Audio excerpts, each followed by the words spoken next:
নারায়ে তাকবীর আল্লাহু আকবার নারায়ে তাকবীর তোলো তাকবীর ধ্বনি ধরায় আর একবার নারায়ে তাকবীর নারায়ে তাকবীর তোলো তাকবীর ধ্বনি ধরায় আর একবার যে আওয়াজ শুনে ওরে মুসলমান ভয় কাঁপিত কাফের ও বেঈমান ঠিক না বলেন যে আওয়াজ শুনে ওরে মুসলমান ভয় কাঁপিত কাফের ও বেঈমান সত্যের সেই হুঙ্কার দাও ফিরে আবার সত্যের সেই হুঙ্কার দাও ফিরে আবার পাপ দুনিয়া ভেঙে করো রে চুরমার নারায়ে তাকবীর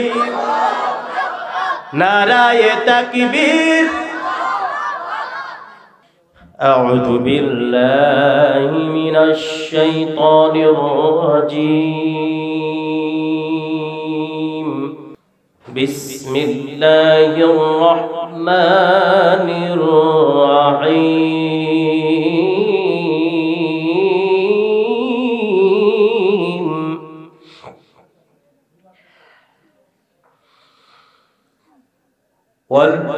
والذين كفروا وكذبوا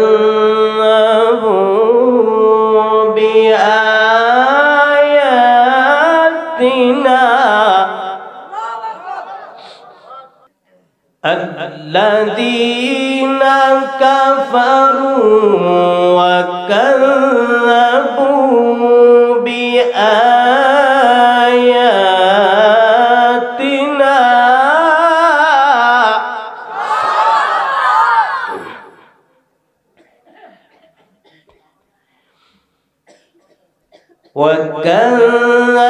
وكذبوا بآياتنا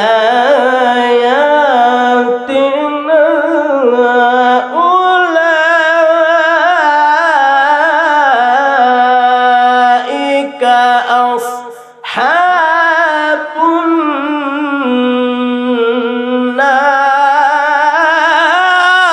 النار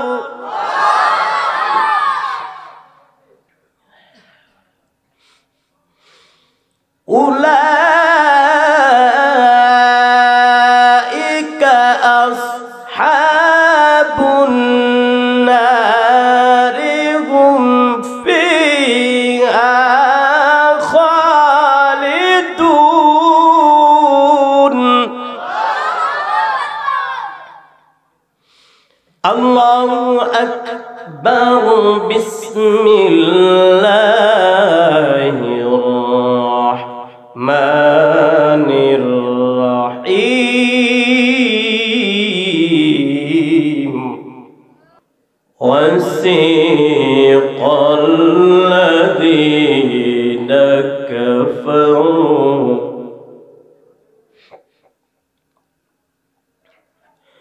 وسيق الذين كفروا إلى جهنم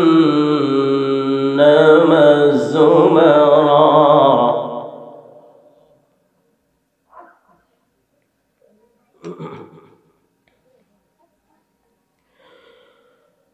حتى إذا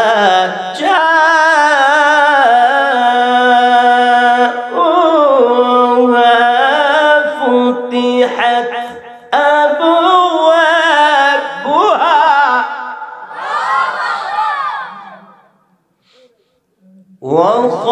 وقال لهم خزنتها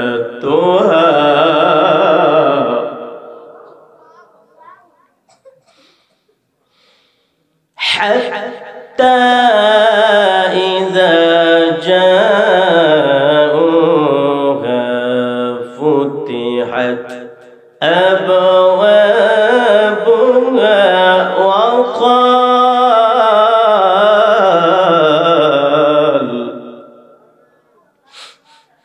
وقال لهم خزنتها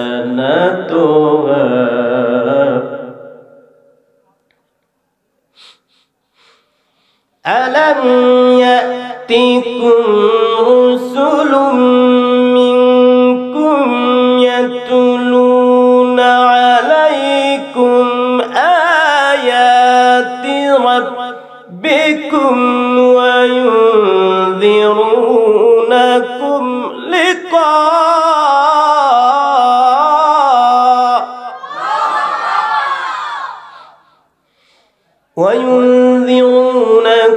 لقاء يومكم هذا قالوا بلى ولكن حقت كلمة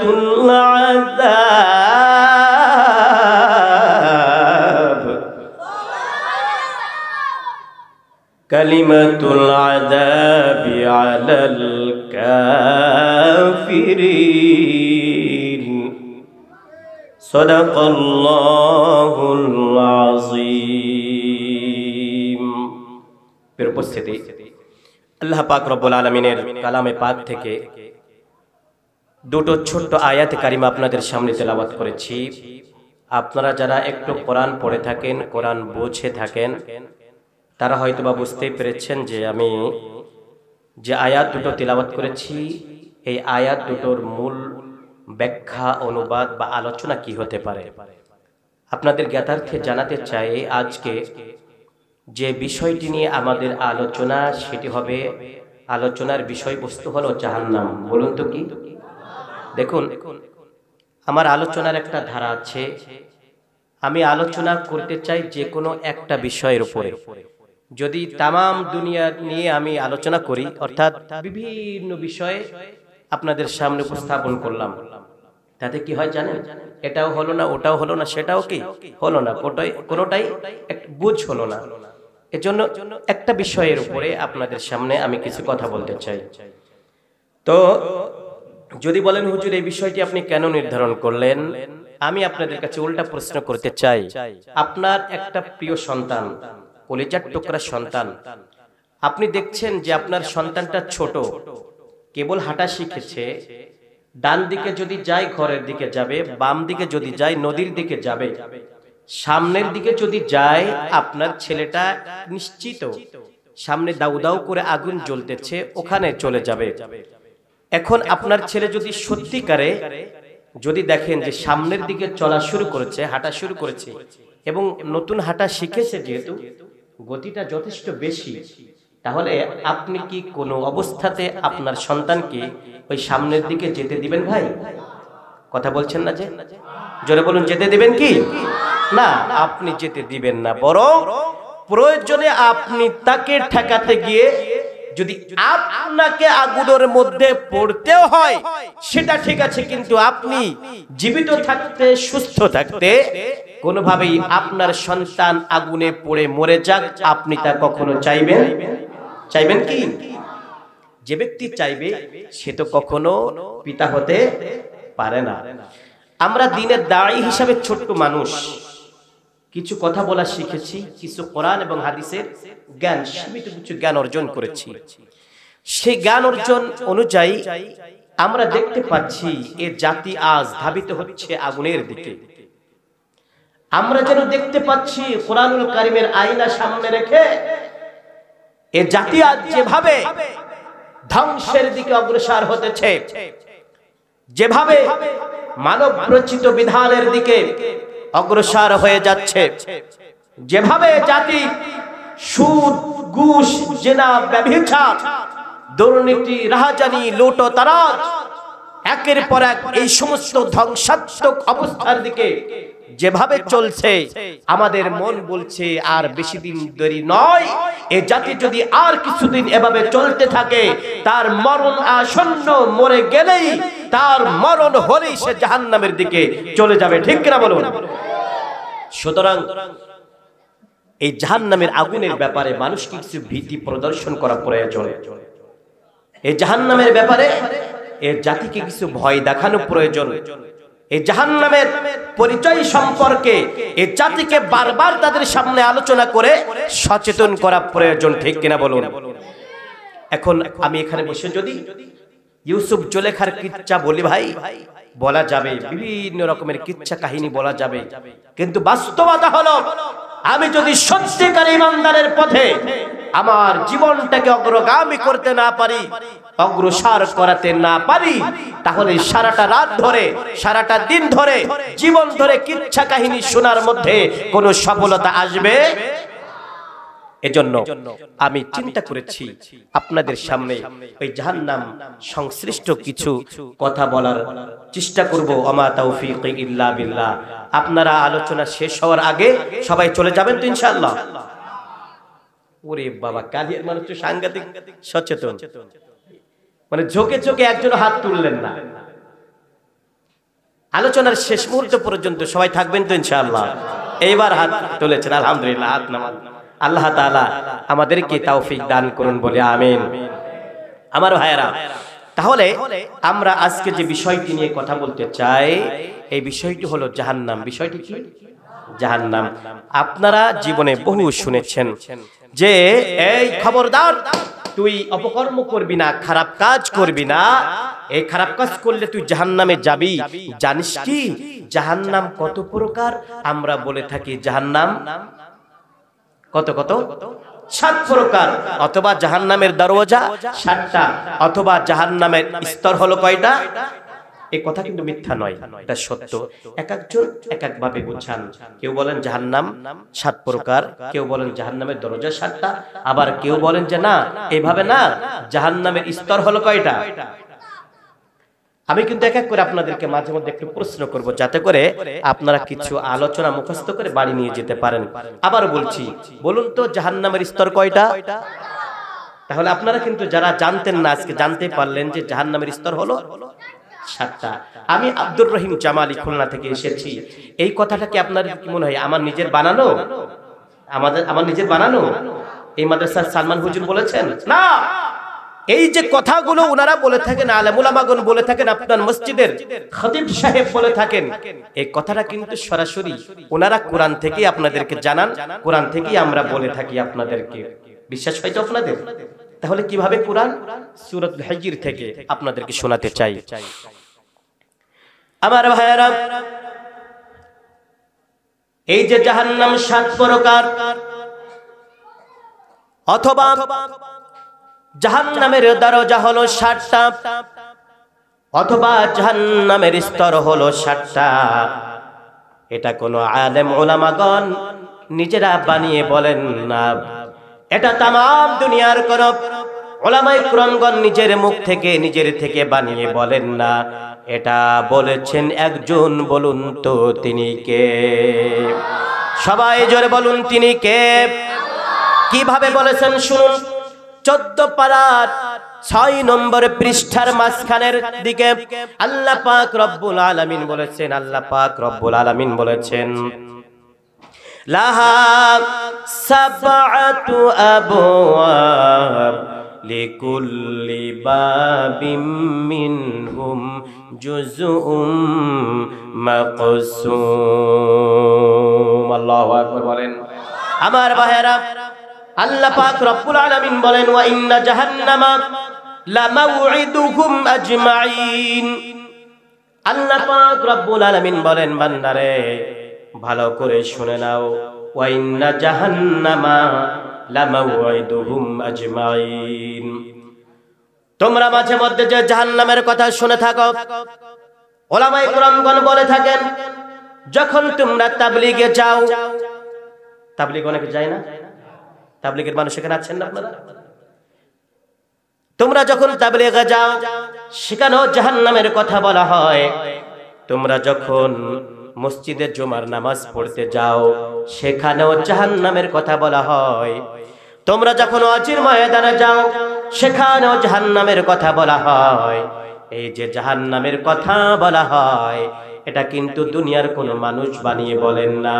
এই জাহান্নামের ওয়াদা, এ বান্দা নামাজ যদি না পড়ো, কোরআন যদি না পড়ো, হাদিস যদি না পড়ো, ইসলামটা যদি না মেনে চলো, তোমাকে জাহান্নামে যেতে হবে। এই কথাটা দুনিয়ারে কেউ বলেন নাই, বলেছেন কে?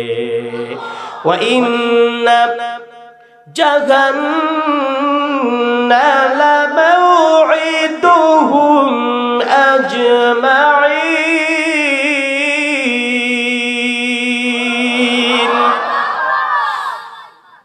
বান্দা ওয়া ইন্না জাহান্নামা লামাউইদুহুম আজমাইন, যে জাহান্নামের কথা তোমাদের কাছে প্রচার করা হয়, লামাউইদুহুম, এটা ওয়াদা করা হয়েছে কার কাছ থেকে? জোরে বলেন না। আল্লাহ পাকের পক্ষ থেকে ওয়াদা করা হয়েছে সবার জন্য। সবার জন্য মানে যারা নামাজ পড়ি, যারা রোজা রাখি, যারা কোরআন পড়ে, আল্লাহ পাকের নীতি মানে অনুসরণ যারা করে থাকে তাদেরকে কিন্তু বলা হয় নাই। যারা কোরআন পড়ে না, যারা হাদিস পড়ে না, যারা ইসলাম মানে না, কোরআন অনুযায়ী জিন্দেগিটা পরিচালনা করে না, আজমাইন, এর অন্তর্ভুক্ত হলো ওই সমস্ত কোরআন বিরোধী মানুষগুলো, হাদিস বিরোধী মানুষগুলো, ইসলাম বিরোধী মানুষগুলো। আল্লাহ পাক রব্বুল আলামিন তাদের ব্যাপারে বলে দিয়েছেন লাবাউইদুহুম আজমাইন, ওই সমস্ত মানুষদের ব্যাপারে আমি আল্লাহ তাআলা জাহান্নামের ঘোষণা করেছি। নাউজুবিল্লাহ।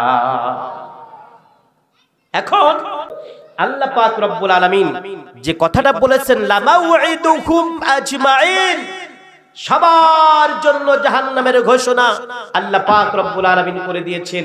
ওই আল্লাহ পাকের ওয়াদা সত্য নাকি মিথ্যা? সবাই জোরে বলুন। ওই আল্লাহ পাক রব্বুল আলামিনের ওয়াদা, ইন্না ওয়া'দাল্লাহি হক, নিশ্চয় আল্লাহ পাক রব্বুল আলামিনের ওয়াদা হলো কি? সত্য। এবার শুনেন, মূল কথাই চলে যায় যে আল্লাহ পাক রব্বুল আলামিন জাহান্নামের কথা বললেন, বান্দারে ওই জাহান্নামের ঘোষণা আমি দিয়েছি কাফের, বেঈমান, মুশরিক, যারা সত্যের পথে জীবনটা চালায় না তাদের ব্যাপারে বলেছি। এবার শোনো সেই জাহান্নামের স্তর সম্পর্কে। লাহা সাবআতু আবওয়াব,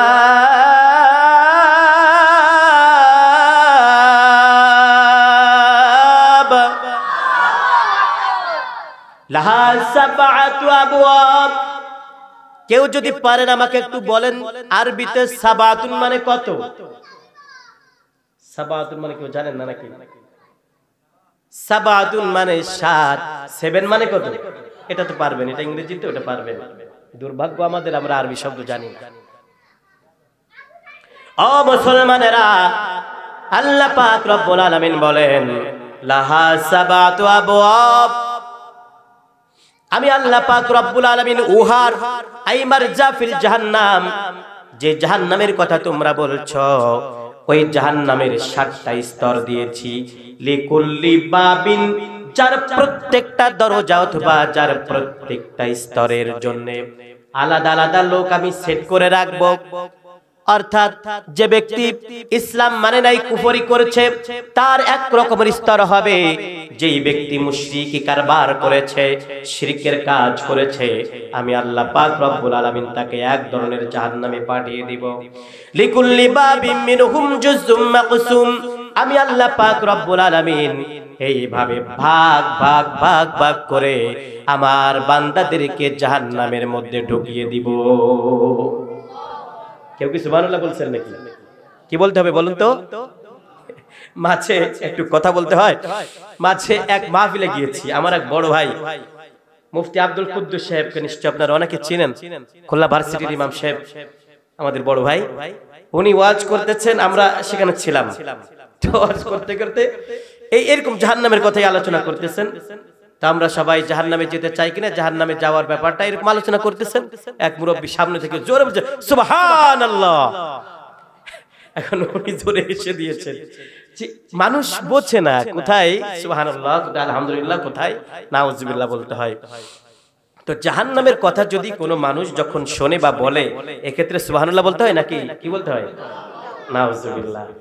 আমার ভাইয়ারা, সুতরাং আল্লাহ পাক রব্বুল আলামিন বলতেছেন, বান্দা তুমি যদি কোনো অপকর্মের মধ্যে লিপ্ত হও, তোমার অপকর্মের ধরনটা যা হবে, আমি আল্লাহ পাক রব্বুল আলামিন ওই অপকর্ম অনুযায়ী তোমাকে ওই রকমের জাহান্নাম দান করব। নাউজুবিল্লাহ। প্রিয় ভাই সব, এবার আপনাদেরকে আমি একটু জানাতে চাই, অনেকেই হয়তোবা জানেন, আমরা কিছুক্ষণ আগেই বলেছি জাহান্নামের স্তর হলো কয়টা? আবার জোরে বলুন, জাহান্নামের স্তর কয়টা? এটা কিন্তু আমাদের রেডিমেড স্টাইলে আমরা বলি না, বরং আল্লাহ পাক রব্বুল আলামিন প্রত্যেকটা কথা কোরআনুল কারীমের মাধ্যমে জানিয়ে দিয়েছেন। এক নম্বর জাহান্নামের নাম হলো নারুন অথবা জাহান্নাম। এক নম্বরের নাম কি বলুন তো? নারুন অথবা কি? জাহান্নাম। এই জাহান্নামের ব্যাপারে পরিচয় আল্লাহ পাক রব্বুল আলামিন দিয়েছেন, ফাদখুলু আবওয়াবা জাহান্নাম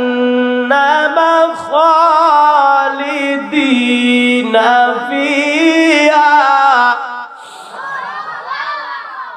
আল্লাহ তাআলা বলেন, এ বান্দা, কিয়ামতের ময়দানে লক্ষ লক্ষ কোটি কোটি মানুষ যখন আমি আল্লাহ পাক রব্বুল আলামিনের কাছে হাজির হয়ে যাবে, আমি আল্লাহ পাক রব্বুল আলামিন আমার কিছু বান্দাদেরকে বলবো, ফাদখুলু, তোমরা প্রবেশ করো, আবওয়াবা জাহান্নাম, জাহান্নামের এই দরজা দিয়ে। কে বলবেন? কে বলবেন? ফাবিসা মাসওয়াল মুতাকাব্বিরিন।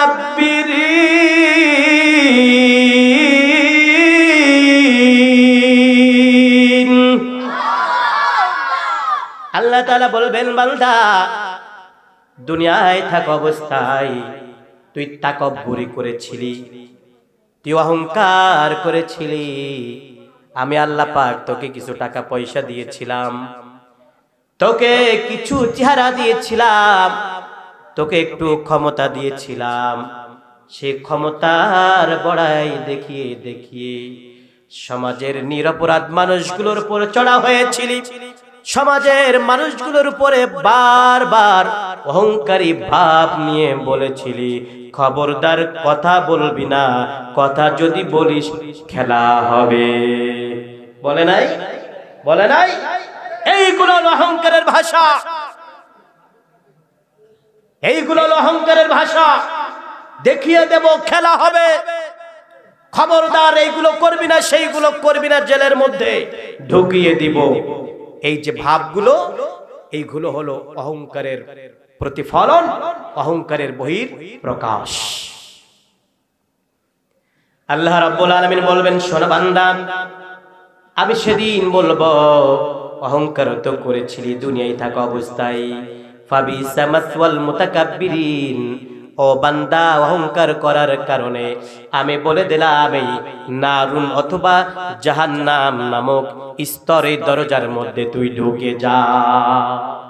তাহলে এক নম্বর জাহান্নামের যে নাম, সেটা হলো জাহান্নাম অথবা নারুন, এবং সেটা যে আসলে একটা নাম আছে, এটা কোরআনুল কারীমের মধ্যে আছে না নাই?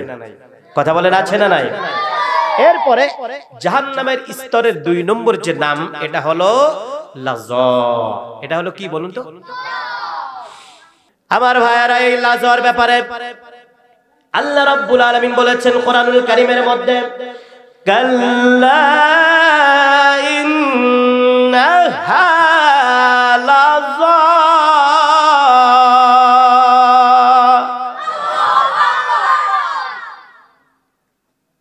জাহান্নামের আরেকটা স্তর, 2 নম্বর স্তর হলো লাযা।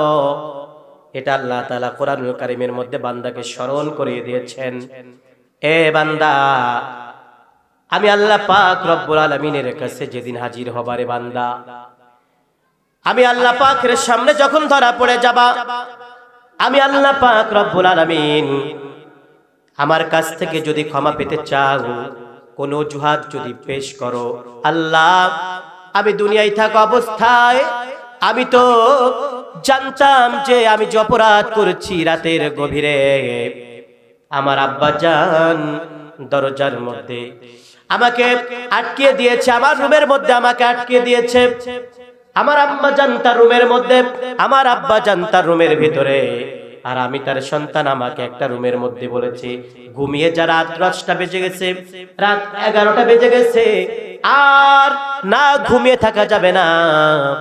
কিন্তু দরজাটা যখন লাগিয়ে দিলাম, আমি মনে করেছি আমার রুমের মধ্যে তো আর কেউ ঢুকতে পারবে না, সুতরাং আমার সাথে মোবাইল একটা আছে, এই মোবাইল দিয়া যেমন কর্ম তেমন করতে চাইলাম, মোবাইল দিয়া ফেসবুক চালালাম, মোবাইল দিয়া ইউটিউব চালালাম, মেসেঞ্জার চালালাম, এইভাবে একটার পরে একটা চালালাম। এমনকি চালাতে চালাতে এমন একটা পর্যায়ে চলে গেলাম, এমন কিছু জিনিস আমার মোবাইল দিয়ে দেখলাম যেটা একজন মুসলমান হিসাবে কখনো দেখা উচিত হয় না। বলুন তো যুবক ভাইরা, এমন যুবক সমাজের মধ্যে আছে না নাই? এই মানুষটার সামনে আল্লাহ পাক রব্বুল আলামিন সেদিন হাজির হবেন আর বান্দাকে বলবেন, বান্দা সেদিন বাঁচতে চেয়েছিলি কিন্তু খারাপ কাজও করেছিলি, আজকে তুই তো আমার সামনে ধরা পড়ে গিয়েছিস, আর তুই বারবার জাহান্নামের দাউ দাউ করা আগুন থেকে বাঁচতে চাস। এ বান্দা, না রে না, কাল্লা, না, কখনো নয়, তোমাকে ছাড় দেয়া হবে না। ইন্নাহা লাযা, ওই যে দেখো দাউ দাউ করা আগুন জ্বলে, ওই যে দেখো দাউ দাউ করা আগুন জ্বলে, এই আগুনের মধ্যে তোমাকে নিক্ষেপ করা হবে। ইন্নাহা লাযা নাযাআতাল লিশাওয়া, আর এই আগুনের মধ্যে যদি তোমাকে নিক্ষেপ করা হয় তাহলে বান্দা তোমার শরীরের মধ্যে যত চামড়া আছে, মাংসপিণ্ড আছে, সব চামড়াটুকু গলে গলে জমিনে পড়ে যাবে। একটাবার চিন্তা করেন, আল্লাহ পাক সেদিন বলবেন, বান্দা দুনিয়ায় থাকা অবস্থায় রাতের গভীরে নিজের রুমের ভিতরে একাকী বসে, একাকী শুয়ে শুয়ে এমন কিছু অপকর্মের মধ্যে লিপ্ত হয়েছিলে যখন আমাকে তুমি ভয় করো নাই, তোমার সামনে হাজির হয়ে গিয়েছে। সুতরাং আজকের এই মুহূর্তে বান্দা, তুমি যদি বাঁচতে চাও বাঁচতে পারবে না। ওই যে দাউ দাউ করা আগুন, লাযা নামক জাহান্নাম তোমার জন্য নির্ধারণ করা হয়েছে, ওই আগুন থেকে তুমি বাঁচতে পারবে? তাহলে জাহান্নামের যে স্তর রয়েছে, 2 নম্বর স্তর লাযা, এটার পরিচয় কিন্তু কোরআনুল কারীম থেকে আমরা পেয়ে গেছি, যেটা রয়েছে কোরআনুল কারীম এর 29 পারার 9 নম্বর পৃষ্ঠার মধ্যে রয়েছে। এরপরে আসুন জাহান্নামের স্তরের 3 নম্বর যে নাম, এটা হলো হুতামা। কি বলুন তো, মুখস্থ করেন, কি বলুন তো? 3 নম্বরের নাম হলো হুতামা। এবার হয়তো অনেকে আমার সাথে পড়তে পারবেন, সূরাতুল হুমাযার ভিতরে আছে, আল্লাহ রাব্বুল আলামিন বলেছেন, কাল্লা লা ইউমবাদান্না ফিল হুতামা ওয়া মা আদরাকা মাল হুতামা নারুল্লাহিল মুকাদ্দাম التي تطلع على الأفئدة إنها عليهم مؤصدة في عمد ممددة। الله أكبر বলেন। আমার ভাইরা, 3 নম্বর জাহান্নামের যে দরজা বা স্তর, এটার নাম বলুন তো, কি বলেছিলাম? আলহামদুলিল্লাহ, কি বলেছি? হুতামা বলেছি। আল্লাহ তাআলার কোরআনুল কারীম সূরাতুল হুমাযার ভিতরে কিন্তু কথাটা এসেছে। আল্লাহ রাব্বুল আলামিন দুনিয়ার মানুষদেরকে বলেন, বান্দারে, এই হুতামা হলো এমন একটা কঠিন জায়গা, আমাদের এই সমস্ত গ্রাম অঞ্চলে এক সময় ছিল। আমরা তো গ্রামের সন্তান, আমরা দেখেছি বিভিন্ন রকমের ডাল, কলই, এইগুলো লাগানো হতো, এখন কমে গেছে। যখন ওগুলো পেকে যেত নির্দিষ্ট সময় যখন হতো, ওইগুলোকে ডাল হিসাবে ব্যবস্থাপনা করার জন্য এক রকমের মেশিন ছিল, মেশিনের মতো এক রকমের কল ছিল, যার উপরের দিকে একটা ছিল, নিচের দিকে একটা ছিল, মাঝখানে একটা লাঠির মতো ছিল। যখন ডাল ভাঙানোর দরকার হতো, ওইটার ভিতরে কলইগুলো দেওয়ার পরে ঘোরানো হতো। জাতা কল না? হ্যাঁ হ্যাঁ, ঠিক আছে, এই তো মুরব্বি, সহযোগিতা করেন। এই জাতা কলের ভিতরে কলইগুলো দেওয়া হতো, ঘোরানো হতো, ঘোরানো হতো। খোসাগুলো সব উপরের দিকে চলে যেত, চারিদিকে চলে যেত। দেখেছি কলই থেকে আস্তে আস্তে ডালগুলো কত সুন্দর করে এক জায়গা হয়েছে, তা আমরা খেয়েছি।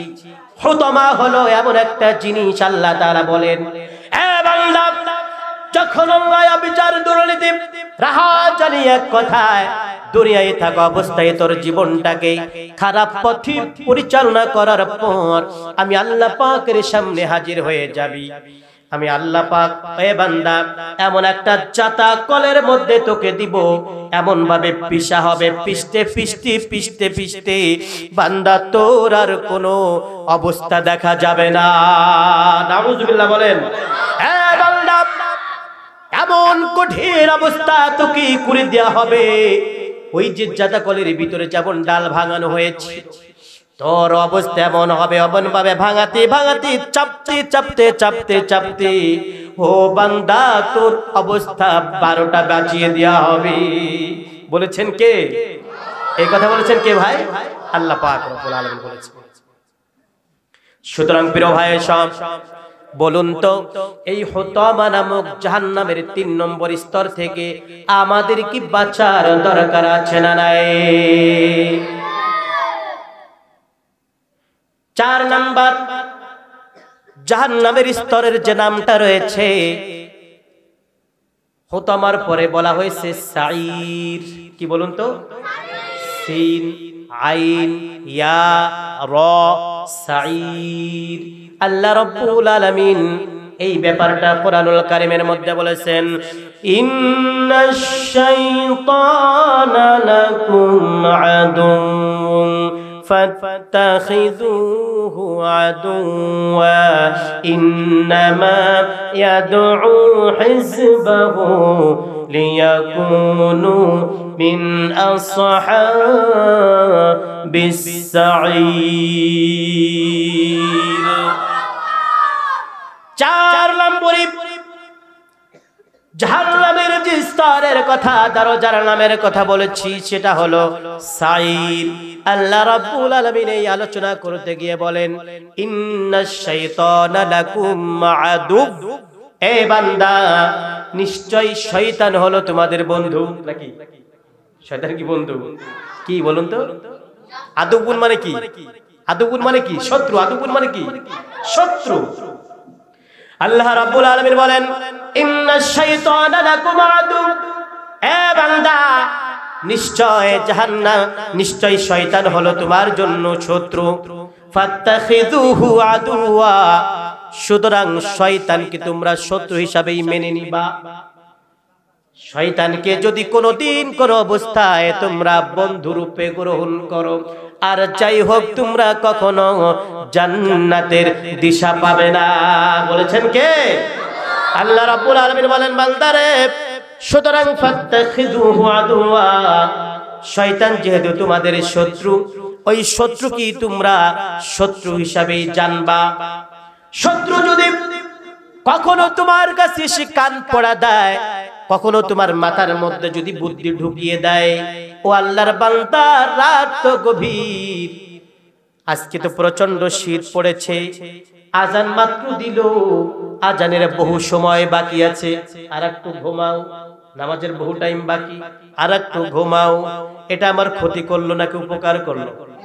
কথা বলেন, কথা বলেন। শয়তান যদি আমাকে এমন ভাবে নামাজ বাদ দিয়া মোহাব্বত দেখায় আমার উপরে, বুঝতে হবে ওই ব্যক্তি কখনো আমার বন্ধু হতে পারে না, সে আমার কি।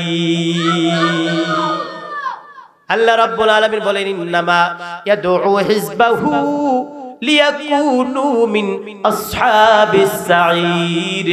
এ দুনিয়ার মানুষেরা, ভালো করে জেনে নাও,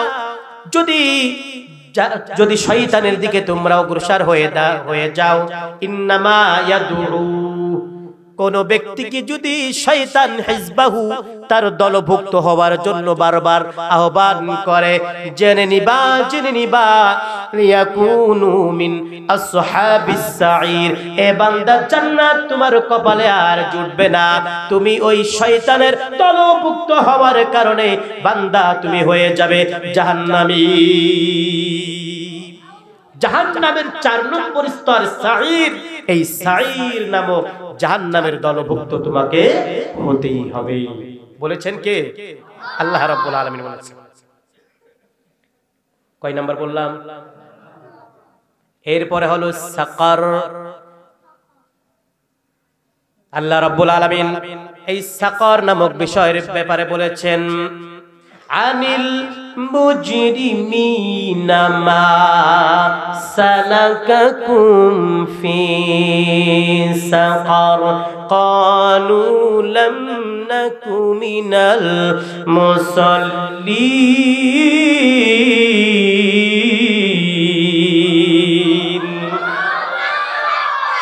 আল্লাহ রাব্বুল আলামিন বলেন, বান্দারে দুনিয়ায় থাকা অবস্থায় নামাজটা যদি তোমার সামনে আসার পরও তোমার সামনে যদি দুনিয়ার কাজটা বড় গুরুত্বপূর্ণ হয়ে যায়, হয় না? অনেক সময় দেখা যায় আমার সামনে আমার কান পর্যন্ত আজানের ধ্বনি পৌঁছে গেছে, মুয়াজ্জিন সাহেব হাইয়া আলাস সালাহ বলে আহ্বান করেছেন, আমাকে মাত্র 20 মিনিটের মধ্যেই আমার নামাজ শুরু হয়ে যাবে, জামাতের সাথে মসজিদে নামাজ শুরু হয়ে যাবে। অথচ তখনও পর্যন্ত ভাবি এই পাতো 1 লাইন পাতো দিতে বাকি আছে, ঠিক আছে পাতো 1 লাইন দি, তারপরে নামাজ শুরু হলো হোক না হলেও হোক আমার কাজটাকে শেষ করি। আছি না নাই? আমরা বলুন তো আছি। তার মানে আমাদের সামনে তখন নামাজের চেয়ে কাজটা বেশি গুরুত্বপূর্ণ হয়ে দাঁড়ায়। এইভাবে আমরা যখন নামাজ কালামকে বাদ দিয়া এইভাবে চলতে চলতে আমাদের জীবনটা যখন শেষ হয়ে যাবে, আমাদের চক্ষুদয় যখন বন্ধ হয়ে যাবে, এই সুন্দর নিঃশ্বাস দুটো নিঃশ্বাস যখন বন্ধ হয়ে যাবে রে ভাই, আল্লাহ পাক রব্বুল আলামিন বলেন, বান্দা কিয়ামতের ময়দানে তোমার জন্য কিন্তু সাকার নামক জাহান্নাম তোমার জন্য নির্ধারণ করা হয়েছে। আউযুবিল্লাহ বলে।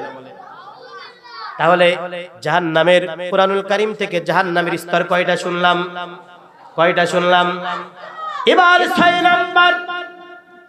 নম্বরের নাম হলো জাহিম। আল্লাহ পাক রব্বুল আলামিন বলেন, ওয়াল্লাযীনা কাফারু ওয়া কাযযাবু বিআয়াতিনা উলাইকা আসহাবুল জাহিম।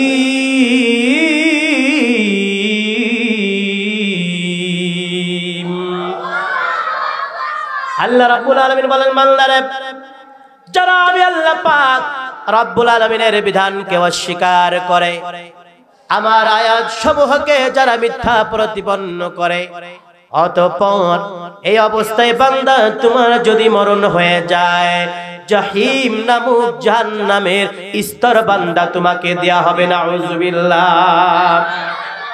6 নাম্বার বলতেছিলাম। এরপরে আল্লাহ পাক রব্বুল আলামিন 7 নম্বরে বলেছেন হাবিয়া। কি বলেছেন?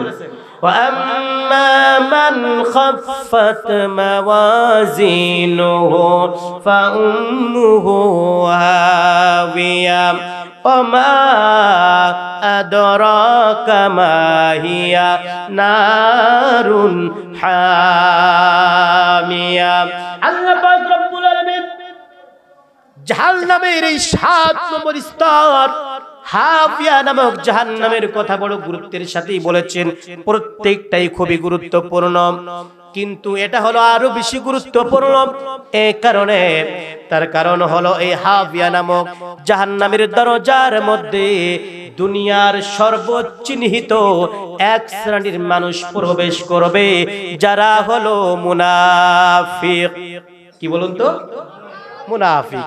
আমরা অনেক সময় আমাদের ওলামায়ে কেরামগণ মসজিদে অথবা সাধারণ কোনো আলোচনায় অথবা ওয়াজের ময়দানে দেখবেন প্রায় ওলামায়ে কেরামগণ বলেন, একটা আয়াত পড়ে থাকেন, ইন্নাল মুনাফিকিনা ফি দারকিল আসফালি মিনান নার ওয়া লান তাজিদ লাহুম নাসীরা। বলে থাকেন যে মুনাফিকের স্থান হবে জাহান্নামের একেবারে কি তলদেশে, সর্বনিম্ন স্তরে। তার মানে একটা জিনিস জেনে রাখবেন, জাহান্নামের স্তর যত তল হবে সেই স্তরে তত বেশি শাস্তি হবে। তাহলে আল্লাহ তাআলা বলেছেন যেহেতু যে মুনাফিক যারা হবে তাদের স্থান হবে জাহান্নামের উপরে নাকি নিচে? উপরে নাকি নিচে বলুন? নিচে মানে একেবারে সর্বশেষ জায়গায়। আল্লাহ তাআলা বলেছেন ফিদ দারকিল আসফাল, জাহান্নামের কি একেবারে তলদেশে। সমাজের মধ্যে বলুন তো মুনাফিক আছে না নাই? শুধু আপনাদের এই আমবাড়ি এলাকায় মুনাফিকের কোনো কারবার নাই, আছে নাকি? মুনাফিক এরা হলো দুই মুখ সাপের মতো। কিসের মতো বলুন তো? হ্যাঁ, দুই মুখ সাপের মতো। যখন যেদিকে সুযোগ পায় তখন সেদিকে ছবল মারে, তখন সেদিকে চলে যায়। ছোট্ট 1 মিনিট একটা উদাহরণ দিয়ে ফেলি। অনেক সময় দেখা যায় যে মনে করেন আমার সাথে একজন ভাই এসে বলছে, হুজুর বিশ্বাস করেন সত্যি আপনি যে কি একটা ভালো মানুষ না, এত সুন্দর করে কথা বলেন, এত সুন্দর করে কোরআন হাদিস অনুযায়ী কথা বলেন, আপনার কথাটা অনেক সুন্দর লেগেছে হুজুর, আপনাকে আমি সাংঘাতিক খুব মহব্বত করি, ভালোবাসি। এবার আমার সাথে এই কথাবার্তাগুলো সব বলে বলে বলে বলে আগামীকাল সকালবেলা চায়ের আড্ডায় বসেছে, বসে বলছে জানো এমন কথা বলছে না হুজুর, এটা রাজনীতি, একবার সূক্ষ্মভাবে কিছু রাজনীতির কথাও বলে গেছে। ও সব হুজুর টুজুর চলে না, হুজুর আসলেই রাজনীতির কথা বলে, আসছে না নাই বলেন তো? এমন বহু পীর সাহেব আছে, সামনে এসে বলবে এক রকমের, আবার গোপনে আরেক জায়গায় গিয়ে বলবে আরেক রকমের। এখানে বললো এক রকম, ওখানে গিয়ে বললো আরেক রকম, গোপনে ভাবে এক রকম, প্রকাশ্যে প্রকাশ করে আরেক রকম। এদের নাম কি? এদের নাম কি? এরা যাবে কোথায়? জাহান্নাম না শুধু জাহান্নামের একেবারেই তলদেশে। তাহলে প্রিয় ভাই সব, আমি যে কথা বলতেছিলাম শুরু থেকে আপনাদের কাছে, আপনাদের অন্তত কিছু কথা মুখস্থ করে নিতে হবে। আমি বলেছিলাম বলুন তো তাহলে এক যোগে এক বাক্যে জাহান্নামের স্তর কয়টা? কয়টা? চরে হবে। জাহান্নামের স্তর হলো 7টা। আল্লাহ পাক রব্বুল আলামিনের আয়াত বলছি লাহা সাবআতু আবওয়াব লিকুল্লি বাবিন মিনহুম জুজউম মাকসুম। এ বান্দারে, ও আল্লাহর বান্দা, এতক্ষণ পর্যন্ত সরাসরি একটা একটা একটা করে আপনাদের সামনে জাহান্নামের স্তরগুলোর পরিচয় দিলাম। এবার সেই ময়দানটা কেমন হবে? যেই ময়দান থেকে আমার আপনার জন্য জাহান্নামের ফয়সালা করা হবে। আমার আপনার জন্য কারণে বলছি, বলবেন হুজুর টাকা দিয়ে আনলাম, এত সুন্দর পরিবেশ করলাম, আমরা কি জাহান্নামে যাব নাকি? তাই যদি আপনার দাবি হয়, আমি আপনাকে একটু জিজ্ঞাসা করতে চাই, ও বাবারে, আমার যুবক ভাইরা বলুন তো, হাত উঁচু করতে বলবো না, হাত উঁচু করতে বলবো না। হাত যদি উঁচু করতে বলি হয়তো বিয়াকুব হবেন, সত্য হিসেবে যদি হাত উঁচু করেন। আর যদি মিথ্যা কথা বলেন তো মিথ্যাবাদী হয়ে যাবেন। গুনাহগার আপনাদেরকে করাতে চায় না, তবে এতটুকু আমভাবে জিজ্ঞাসা করতে চায়, বলুন তো এই সমাজের ভিতরে, মহল্লার ভিতরে বালেক পুরুষেরা যারা আছেন, সুস্থ নামাজি সুস্থ পুরুষেরা যারা আছেন, যাদের উপর নামাজ এখনো পর্যন্ত ফরজ রয়েছে, তার ভিতর থেকে ফজরের নামাজ পড়েছে বেশি নাকি কম? না, তার মানে বেশি পড়েছেন। কথার উত্তর দিলেন না, ঠিক আছে? বেশি নাকি কম? অবশ্যই কম। তাই যদি আপনি বিশ্বাস না করেন মুসলমান, আজকে সকালবেলায় আপনার ইমাম সাহেবের কাছে আপনি জিজ্ঞাসা করবেন সকালবেলার খবরটা, হুজুর আজকে আপনার পিছনে কতজন, সম্ভাব্য কতজন মুসল্লি নামাজ পড়েছেন? হয়তো আপনার ইমাম সাহেব বলবেন যে আমার পিছনে তো দেখলাম হয়তো 20 জন নামাজ পড়েছে, অথবা 25 জন, অথবা সর্বোচ্চ 30 জন। জিজ্ঞাসা করা যদি হয়, হুজুর বলুন তো এই এলাকার মধ্যে বালেক পুরুষ মানুষ কতগুলো আছে যাদের উপরে এই মুহূর্তে নামাজ ফরজ রয়েছে? 1 জন, 2 জন, 5 জন, 7 জন। এইভাবে খবর নিলে দেখা যাবে কমপক্ষে 200, 250 থেকে 300-400 মানুষ যাদের উপরে নামাজ ফরজ হয়েছে তারা আছে। ভুল বললাম নাকি ভাই? ভুল বললাম? সুতরাং আজ আমরা যখন মাঠে ময়দানে বসে মুসলমানদের কাছে জিজ্ঞাসা করি, শ্রোতা বৃন্দদের কাছে জিজ্ঞাসা করি, আমরা জান্নাতি নাকি জাহান্নামী হতে চাই? আপনারা বলুন তো, আমরা জান্নাতি নাকি জাহান্নামী হতে চাই? সবাই কি হতে চায়? সবাই জান্নাতি হতে চায়। কিন্তু মাত্র কিছুক্ষণ আগে বললাম হুজুর 300-400 লোকের মধ্যে নামাজ পড়েছে 20 জন। তাহলে কেমন করে আশা করা যায় আমরা সমাজের মানুষগুলো সবাই জান্নাতে যাব? আশা করা যায়? আপনি দোকানে গেছেন, আপনার 10 কেজি চাউল প্রয়োজন, দোকানদারকে বলছেন দোকানদার 10 কেজি চাল দেন। চাল মাপতেছি, এক পর্যায়ে বললেন দোকানদার চাল দিবা ঠিক আছে, তুমি তো একজন ভালো মানুষ, কিন্তু আমি তোমাকে কিন্তু টাকা দিতে পারবো না। চাউল দিবে? চাউল দিবে? চাউল তো দিবে না, বরং আপনি তাকে চাউল মাপতে বলে যে কষ্টটুকু করালেন অবশ্যই তার জন্য আপনাকে জবাবদিহিতা করতে হবে, কিনা বলেন? প্রিয় ভাই সব আমার ভাইয়েরা, বাবা জিরা, ও মা, আজকের দুনিয়ায় থাকা অবস্থায় মাঠে ময়দানে বসে আমরা যখন বলি জান্নাতে যেতে চাই নাকি জাহান্নামে যেতে চাই, এক বাক্যে যদি আমরা প্রাণটা খুলে বলে দেই হুজুর কোন অবস্থাতে তো আমরা জাহান্নামে যেতে চাই না, অবশ্যই আমরা জান্নাতে যেতে চাই। আমি যদি বলি, জিজ্ঞাসা করি আপনার কাছে টাকা নাই, চাউল কিনবেন কেমন করে? আপনার কাছে নামাজ নাই, রোজা নাই, ইসলাম নাই, কোরআন নাই, কেমন করে আপনি জান্নাতের আশা করেন? বলুন তো, জিজ্ঞাসা ঠিক হবে কি হবে না? যৌক্তিক জিজ্ঞাসা। তার কারণ হলো আপনি যদি কোরআনে না মানলেন, নামাজি না পড়লেন, তাহলে কেমন করে আপনি ওই জান্নাতের আশা করতে পারেন ভাই? সুতরাং জান্নাতে যদি আমরা যেতে চাই নামাজ পড়তে হবে 1 নম্বরে। একজন বেঈমান, একজন ইহুদি, একজন খ্রিস্টান, একজন হিন্দু মনে করেন বেলা 12টার সময় ঈমান এনেছে, ইসলাম ধর্মটা মেনে নিয়েছে, লা ইলাহা ইল্লাল্লাহু মুহাম্মাদুর রাসূলুল্লাহ, আশহাদু আল্লা ইলাহা ইল্লাল্লাহু ওয়াহদাহু লা শারীকা লাহু ওয়া আশহাদু আন্না মুহাম্মাদান আবদুহু ওয়া রাসূলুহু। এই বাক্যগুলো বলে বলে, কথাগুলো বলে বলে আন্তরিকভাবে ইসলামকে মেনে নিয়ে ইসলাম ধর্মটাকে গ্রহণ করেছে। বলুন তো 12টার পরেই তার দায়িত্ব হলো, যদি জোহরের নামাজ টাইম হয়, সময় হয়, আগে তার দায়িত্ব হলো নামাজ আদায় করা, ঠিক না বলেন? আগে তার দায়িত্ব হলো নামাজ আদায় করা। এটা হলো একজন বেঈমান মুসলিম যে ব্যক্তি ছিল, নতুন মুসলমান হয়েছে, নব মুসলিম হিসেবে যার পরিচয় হয়েছে।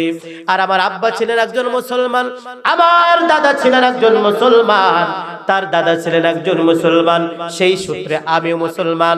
নতুন করে আমাকে মুসলমান হতে হয় নাই।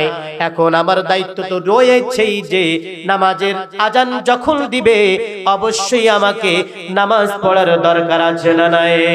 নামাজ যদি আমি ইচ্ছাকৃতভাবে কোন জোর ছাড়া যদি ছেড়ে দেই, বলুন তো আমার কপালে জান্নাত নাকি জাহান্নাম?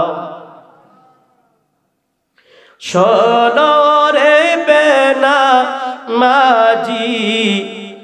শোনো দিয়া মন,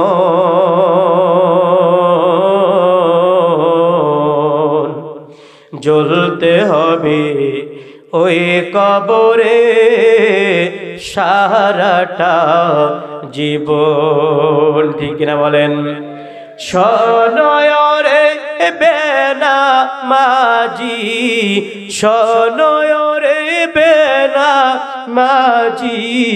শোনো দিয়া মন,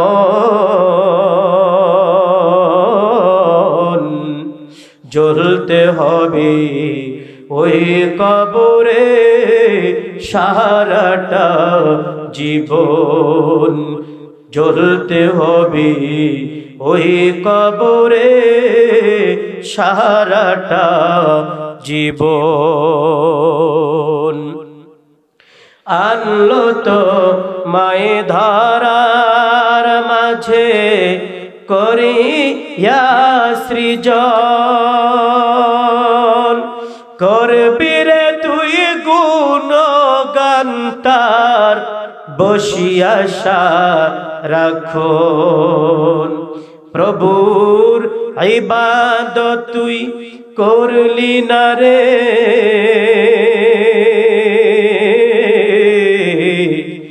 ইবাদত তুই করলি না রে, হলি রে বেঈমান।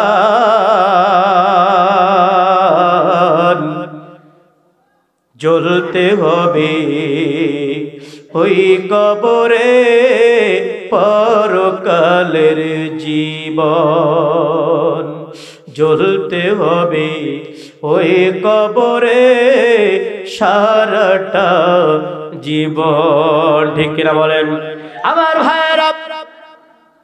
যা বলতেছিলাম, ময়দান থেকে আমারও আপনার জন্যে, আমাদের জন্যে জাহান্নামের ফয়সালা হয়ে যাবে।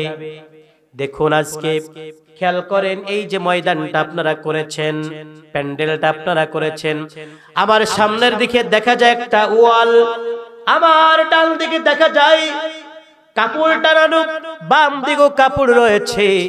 এই মুহূর্তে এই ময়দান থেকে কোনো একজন ব্যক্তি যদি ওয়াজ আর শুনবে না চিন্তা করেছে, সরাসরি গেলে তো ওয়াদা নষ্ট হয়ে যাবে, যেহেতু ওয়াদা করা হয়েছে হুজুর যাব না শেষ না করে।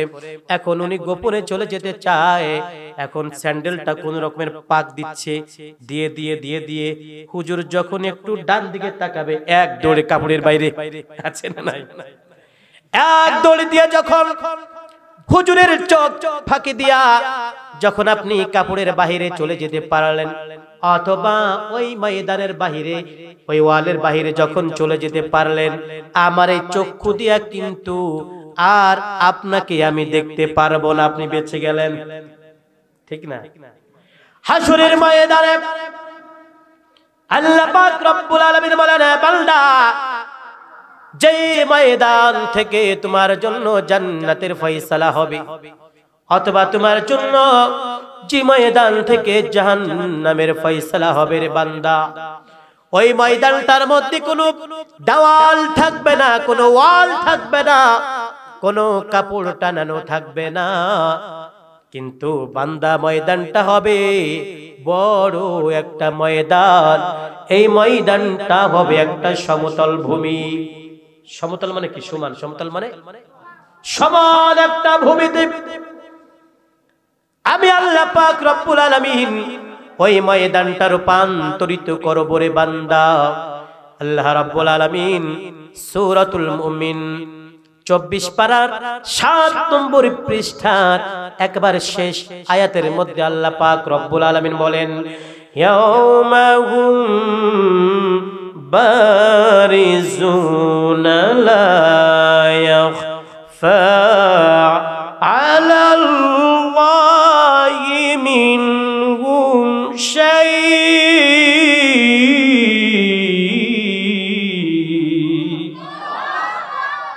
আল্লাহ পাক রব্বুল আলামিন বলেন, এ বান্দা শোনো, ভালো করে শোনো, কান লাগান। ইয়াউমাহু, সেদিন তথা হাসরের ময়দানের কথা আল্লাহ তাআলা বলেন, বান্দারে শোনো, ওই হাসরের ময়দানের অবস্থাটা কেমন হবে। ওই হাসরের ময়দানটা আমি আল্লাহ পাক রব্বুল আলামিন একটা সমতল ভূমি বানাবো। বান্দারে, সেদিন আমার সামনে যখন হাজির হয়ে যাবে, লা ইয়াখফা আলাল্লাহি মিনহুম শাই, অপরাধী যদি হয়ে যাও ও বান্দা, আমি আল্লাহ পাকের এই চক্ষু থেকে নিজেকে বিন্দু মাত্র তুমি আড়াল করতে পারবে না। আড়াল করা যাবে? করা যাবে? দেখেন, অনেক সময় দেখা যায়, এই গত পরশুদিন আমার প্রোগ্রাম ছিল চাপাই নবাবগঞ্জের সদর ইউনিয়ন ইসলামপুর, 11 নম্বর ইসলামপুর ইউনিয়ন, যদি কেউ চিনেন জানবেন। তো ওই এলাকায় যে প্রোগ্রামটা করে আসলাম, আলহামদুলিল্লাহ অনেক অনেক বড় প্যান্ডেল তারা করেছিলেন, এবং এ মাথা থেকে ও মাথা একেবারে লোকে লোকারণ্য পরিপূর্ণ ছিল। এমনও হয়েছে যে সামনের লোকজনকে দেখা গিয়েছে ঠিকই, পিছনে যারা ছিলেন সামনের মতো অতটা পরিষ্কার করে দেখা যায় নাই, এত বড় প্যান্ডেল ছিল। এই গভীর রাতে আলোচনা করেছিলাম। তো তো সামনের লোকগুলোকে যেভাবে আমি দেখেছি পিছনের লোকদেরকে ওইভাবে দেখতে পারি নাই। এখন বলুন তো হাসরের যে ময়দানটা হবে ওই ময়দানটা এই মাহফিলের মতো অথবা বড় একটা মাহফিল অথবা তার চেয়েও বড় মাহফিল? অনেক সময় তো দেখা যায় যে অনেক বড় বড় মাহফিল হয়ে যায়। আমাদের এই দেশে বর্তমানে যে সমস্ত আলেমদের মাহফিলের লোক সবচেয়ে বেশি হয়, বর্তমানে আজহারি সাহেবের মাহফিলের সব থেকে লোক বেশি হয়ে থাকে। আসবে বাংলাদেশে, আসতেছে এই মাসেই 27 তারিখ থেকে ওনার মাহফিল শুরু হয়ে যাচ্ছে। তো আলহামদুলিল্লাহ এই যে ময়দান, বড় বড় ময়দান 10 থেকে 12 লক্ষ পর্যন্ত লোক হয়ে থাকে, আলহামদুলিল্লাহ বলেন। তো এই যে বড় ময়দান, হাসরের ময়দানটা এর থেকে ছোট নাকি বড় হবে? ছোট নাকি বড় হবে? বড় মানে কত বড় আল্লাহ পাকই ভালো জানেন, এটা আমাদের বেরেন ধরবে না। ধরবে ভাই?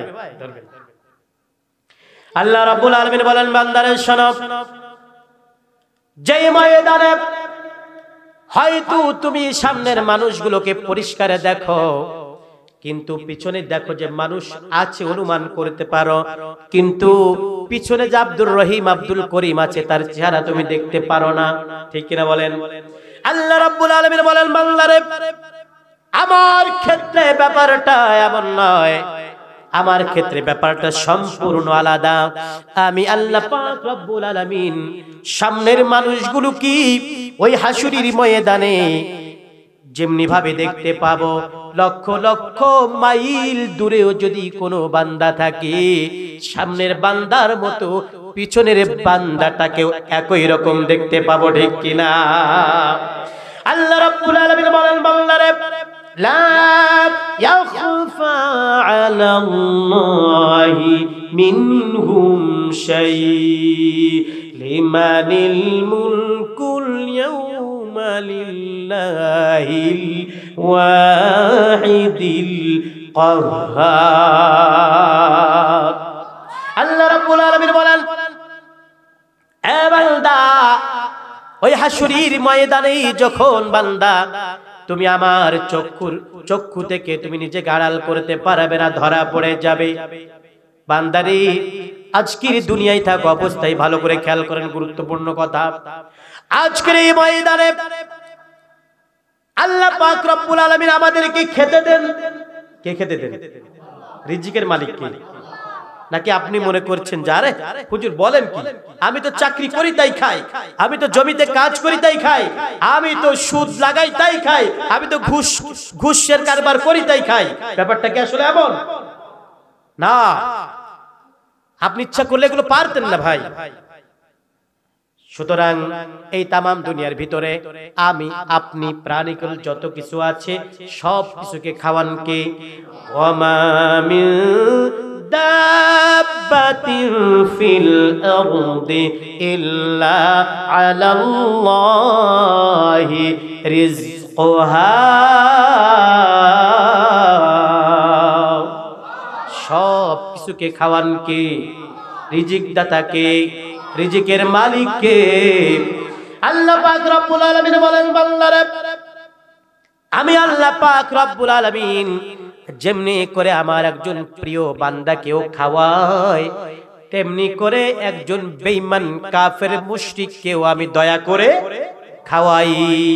মূল কথা খেয়াল করেন, ভুলে গেলে হবে না। হাসরের ময়দানে লক্ষ লক্ষ কোটি কোটি মানুষ যখন আল্লাহ পাক রব্বুল আলামিনের সামনে এভাবে ধরা পড়ে যাবে যে আল্লাহ পাক আজকে এই দুনিয়ায় থাকা অবস্থায় একজন বেঈমানকেও খাওয়ান, একজন বেনামাজিকেও খাওয়ান, একজন মুশরিককেও খাওয়ান, একজন নামাজিকেও খাওয়ান, একজন রোজাদারকেও খাওয়ান। এটা হলো আল্লাহ পাকের রহমান নামের উসিলায় আল্লাহ পাক রব্বুল আলামিন দয়া করে দুনিয়ার মানুষদেরকে খাওয়ান। কিন্তু ব্যতিক্রম হলো আল্লাহ পাক রব্বুল আলামিন সে হাসুরির ময়দানে এমন অবস্থায় সেদিন আর রহমান থাকবেন না। আল্লাহ পাক রব্বুল আলামিন সেদিন বলবেন, লিমানিল মুলকুল ইয়াউমা লিল্লাহিল ওয়াহিদিল কাহ্হার। এ দুনিয়ার রাজা ধীরাজ যারা ছিলে ক্ষমতাওয়ালা, যারা দুনিয়ার 2 দিনের ক্ষমতা পেয়ে চিন্তা করেছিলে তোমার দুনিয়ার ক্ষমতার বোধ হয় আর দুনিয়ার ক্ষমতা বোধ হয় কোনোদিন শেষ হবে না, 5 বছর থেকে বৃদ্ধি করে 10 বছর, সেখান থেকে 15 বছর, সেখান থেকে চিন্তা করেছিলে এভাবে চলতে চলতে 2041 পর্যন্ত চলে যাবে। কেমন ক্ষমতা নিয়ে তুমি চিন্তা করলে? যখন চিন্তা করলে হঠাৎ করে সকালবেলা দেখলে যে ছাত্ররা এমন ধাওয়া করলো, তোমার আর ক্ষমতার চেয়ার কাছে নাই। ঠিক কিনা বলেন? আল্লাহ রাব্বুল আলামিন সেদিন ডাকবেন, আয় আয় জলদি করে চলে আয়। আমার বান্দাদের যেই সমস্ত অধিকার নষ্ট করেছিলি, তারা চেয়েছিল তাদের পছন্দের মানুষটাকে সুন্দরভাবে জয়যুক্ত করবে, সুযোগ করে দিস নাই। তাদের অধিকার নষ্ট করেছিলি, ক্ষমতা দেখিয়েছিলি। কত রকমের ক্ষমতা, সেই ক্ষমতা ওয়ালা রাজ কোথায়? লিমানিল মুলকুল ইয়াউম, আয় আয় জলদি করে চলায়, আমি দেখে নিতে চাই, আমি আল্লাহ পাক দেখে নিতে চাই সেই সমস্ত ক্ষমতাওয়ালারা কোথায়। এই সমস্ত কথা বলে বলে আল্লাহ পাক রব্বুল আলামিন সেদিন এক পর্যায়ে বলবেন, লিল্লাহিল ওয়াহিদিল কাহ্হার। আল্লাহ পাক রব্বুল আলামিন সেদিন বলবেন, বান্দারে যারা দুনিয়ায় থাকা অবস্থায় মাত্র কয়েক বছরের ক্ষমতা পেয়ে যারা নিজেদেরকে ক্ষমতাসীন মনে করেছিলে, স্থায়ী ক্ষমতাওয়ালা মনে করেছিলে, আজকে আমি রবের শাহী দরবারে আমার কাহ্হারিয়াতের নামের সামনে বান্দা তুমি আসার কোনো ক্ষমতা তোমার নাই। ঠিক কিনা? ক্ষমতা থাকবে, বলতে পারবে আল্লাহ এই তো আমি আমার কত ক্ষমতা, কত মানুষ ছিল। সুতরাং আজকে ওই বিচার বাদ দাও, আমাকে জান্নাতে দিয়ে দাও। যাওয়া যাবে ভাই? পরিচয় চলবে? কোন দলের পরিচয় চলবে ভাই? কোন দলের পরিচয় চলবে না, কোন ব্যক্তির পরিচয় আল্লাহ পাক রব্বুল আলামিন সেদিন গ্রহণ। যে আল্লাহ পাক সেদিন বলবেন, বান্দা কে আছো আমার কাছে আসো। আইনা নাহারুক, আইনা আশজারুক, আইনাল জাব্বারিনাল মুতাকাব্বিরিন। সবাইকে এক এক করে আল্লাহ পাক রব্বুল আলামিন ডাকবেন। বলুন তো সেদিন আল্লাহ পাকের সামনে, আল্লাহ পাকের সম্মুখীন হওয়ার ক্ষমতা কারোর থাকবে নাকি? কারোর থাকবে? সকল বান্দারা হাসরের ময়দানের সকল মানুষগুলো যখন দেখবে আল্লাহ পাক রব্বুল আলামিন ছিলেন রহমান, দয়াময় আল্লাহ পাক রব্বুল আলামিন কাহ্হারিয়াতের নাম ধারণ করেছেন, অর্থাৎ তিনি বড় কঠোর হয়েছেন। আজ তিনি বান্দার প্রতি দয়ার নজরে আর তাকাচ্ছেন না।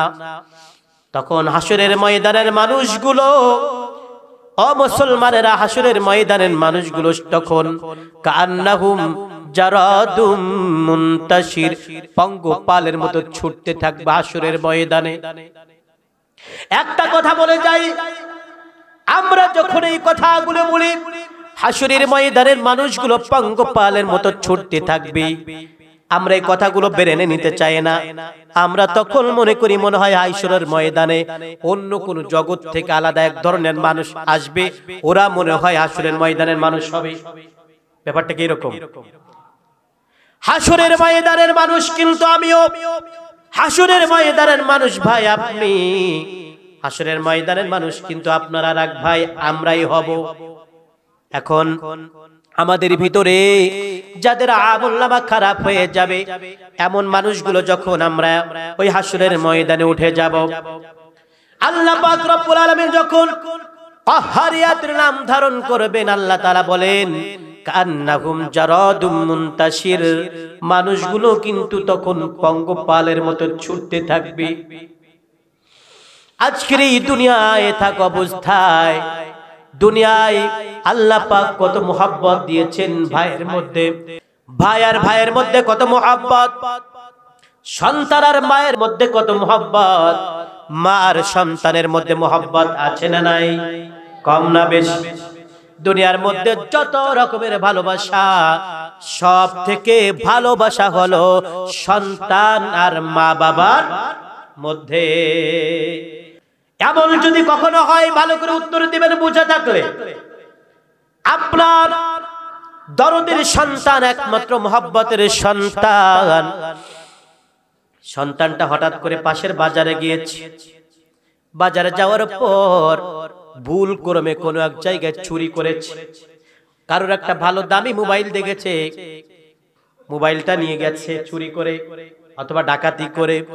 কোন কায়দায় সন্তানটা আপনার ধরা পড়েছে।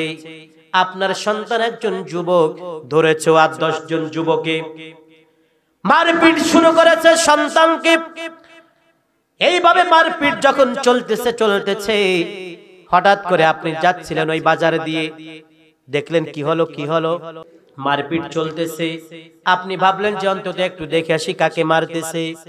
হঠাৎ করে সামনে গিয়ে দেখলেন আপনার সন্তান আব্দুর রহিমকে এলাকার সন্তানেরা মারতেছে।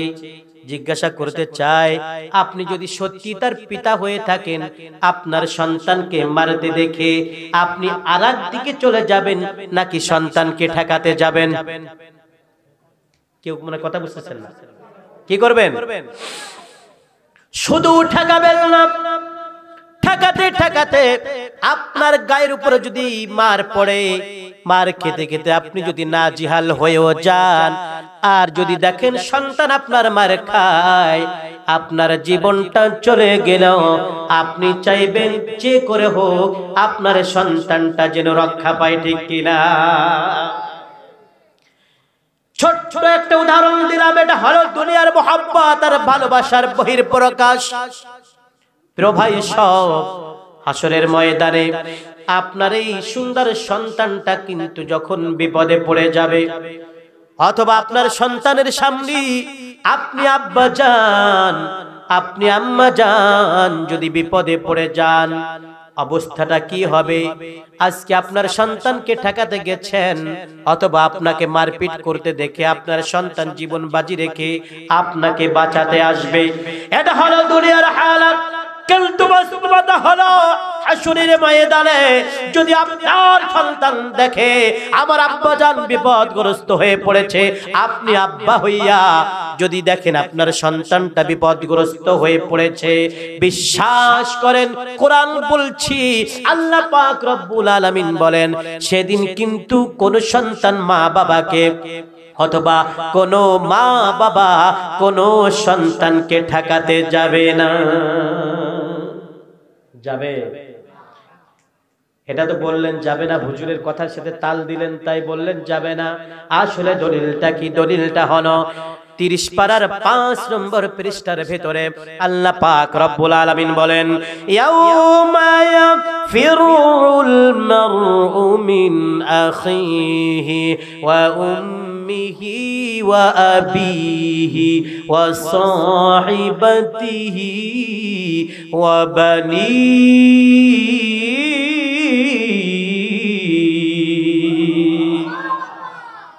আল্লাহ পাক রব্বুল আলামিন বলেন, বান্দারি ইয়াউমা ইয়াফিরুল মারউ মিন আখি, হে বান্দা আজকে দুনিয়ার ভিতরে যারাই তোমার আপন আছে, দুনিয়ার ভিতরে মা আর বাবার পরে তোমার আপন জনদের ভিতরে একজন হলো তোমার ভাই, জোড়ের ভাই।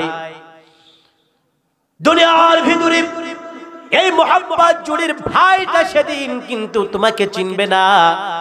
বিপদগ্রস্ত যদি হয়ে যাও ও বান্দা, তোমার ভাই তোমার থেকে পলায়ন করবে। ওয়া উম্মিহি ওয়া আবিহি, তোমার আম্মা জান তোমার থেকে পলায়ন করবে, তোমার আব্বা জান তোমার থেকে পলায়ন করবে। ওয়া সাহিবাতিহি ওয়া বানি, তোমার স্ত্রী তোমার থেকে পলায়ন করবে। তোমার আত্মীয় স্বজন, তোমার কাছের মানুষগুলো তোমাকে সেদিন চিনবে না। সবাই নফসি নফসি করে নিজেকে বাঁচানোর জন্য চেষ্টা করবে, ঠিক কিনা?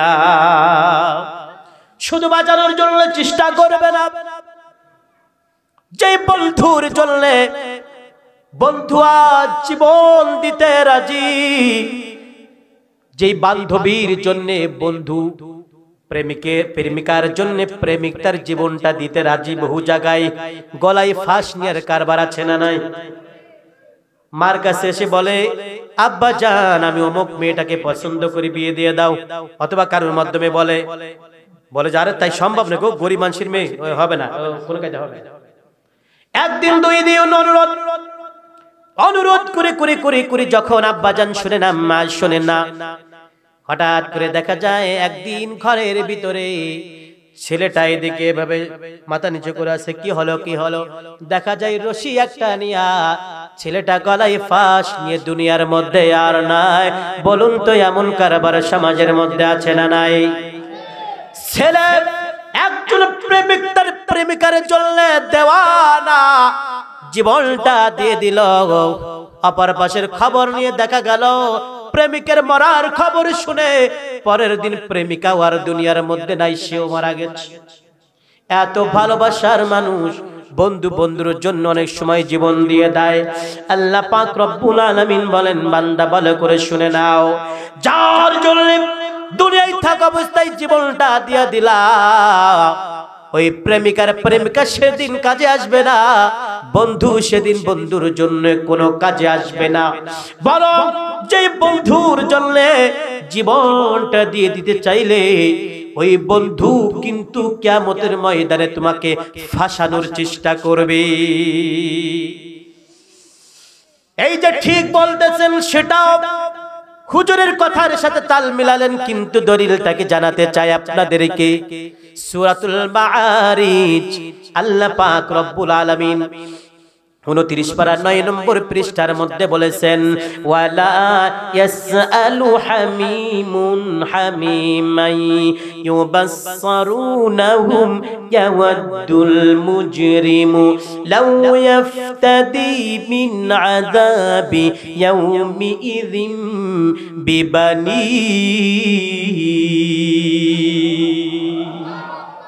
আল্লাহ রাব্বুল আলামিন বলেন, বান্দারা বন্ধুর জন্য জীবনটা দিয়ে দিলা, হাসরের ময়দানে যখন বন্ধু দেখবে তুমি আসামি হয়ে গেছ, আমি রবের কাঠ গড়ায় বান্দা তোমার বন্ধুটা দাঁড় হয়ে গেছে, সেদিন কিন্তু বন্ধুর খবর বন্ধু আর নিবে না, বরং বন্ধু আল্লাহ পাক রব্বুল আলামিনের কাছে গিয়ে বলবে, আল্লাহ আমি বড় বিপদগ্রস্ত হয়ে গেছি, আমি দেখলাম আমার বন্ধুটা বড় বিপদগ্রস্ত হয়ে গেছে, আয় আল্লাহ আমিও তো বিপদগ্রস্ত হয়ে গেছি, মালিক তোমার কাছে আমার একটা মাত্র আরজি, একটা মাত্র প্রার্থনা, ও আল্লাহ আমি তোমার জাহান্নামের দাউ দাউ করা আগুন থেকে বাঁচতে চাই।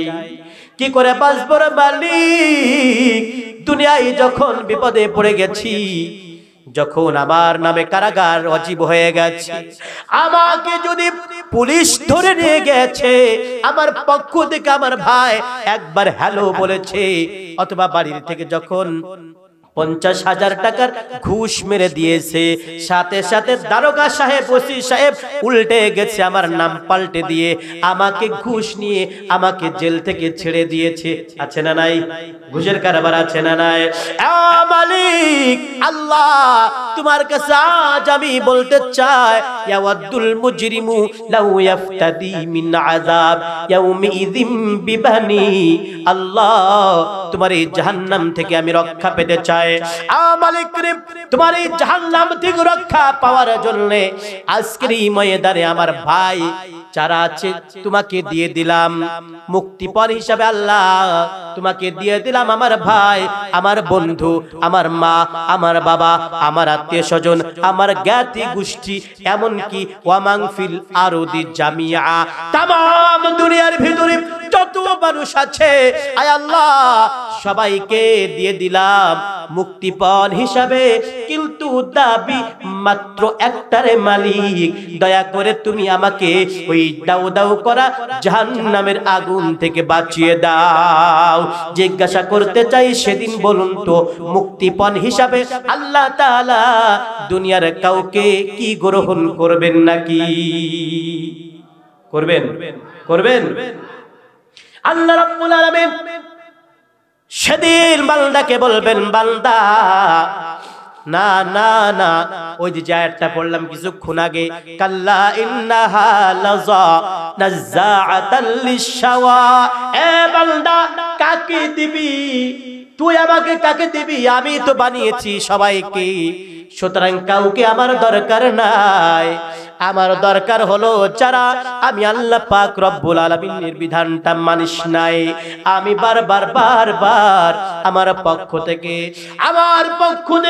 নবী রাসূল দিয়েছিলাম, কোরআন দিয়েছিলাম, এমনকি এক পর্যায়ে উলামায়ে কেরামগণ তাদেরকে জাহান্নামের দাউ দাউ করা আগুনের ব্যাপারে বারবার অবহিত করেছিল, অথচ তোরা সেই কথাটা শুনিস নাই।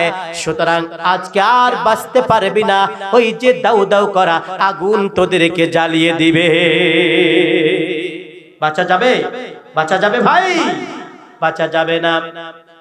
এই অবস্থা যখন চলবে, মানুষগুলো যখন দেখবে হায়রে সবাইকে দিতে চাইলাম, আল্লাহ পাক তো ঘুষ নিতেছেন না, আল্লাহ পাক কাউকে মুক্তিপণ হিসাবে গ্রহণ করে না, এমন অবস্থা যখন দেখবে মানুষগুলো, আল্লাহ পাক রব্বুল আলামিন বলেন সেদিন কিছু কিছু মানুষের অবস্থা এমন হয়ে যাবে। আজকের দিনে আপনারা খেয়াল করেছেন, যখন আমাদের মায়েরা, দুগ্ধ পোষ্য মায়েরা যারা আছে, যাদের সন্তানগুলো 2.5 বছরের নিচে, 2 বছরের নিচে, যারা এখনো দুধ খাচ্ছে, আপনাদের কাছে জিজ্ঞাসা করতে চায়, কোন সন্তান যদি খুব বেশি কান্নাকাটি করে, আম্মা জান আগে সন্তানকে দুধ খাওয়ান নাকি আগে কাজ করেন? কি করেন? আম্মা জানের হাতের কাজ ফেলে রেখে আম্মা জান চিন্তা করেন আমার আগে কাজ দরকার নাই, আমার সন্তান ক্ষুধার জন্য কাঁদতেছে, আগে তাকে খাওয়ায়, জলদি করে কাজটা ছেড়ে দিয়ে এসে সন্তানের কাছে জলদি করে সন্তানটাকে বুকে জড়িয়ে ধরে, ডান দিকে এক চুমা, বাম দিকে আর এক চুমা, জলদি করে সন্তানকে দুধ খাওয়াতে লেগে যায়। ঠিক কিনা বলেন? এই আদরের মা, মোহাব্বত ভালোবাসার মা অবস্থা এমন হয়ে যাবে, ওই হাসরের ময়দানে আল্লাহ পাক রব্বুল আলামিনের কাহরিয়াত দেখে, কঠোরতা দেখে ওই মার অবস্থা এমন হয়ে যাবে। আল্লাহ পাক রব্বুল আলামিন সূরাতুল হজের 2 নম্বর আয়াতের মধ্যে বলেছেন, ইয়াউমা তারাউনাহা তাযহালু কুল্লু মুরদিয়াতিন আম্মা আরদাআত ওয়া তাদউ কুল্লু যাতি হামলিন হামলাহা।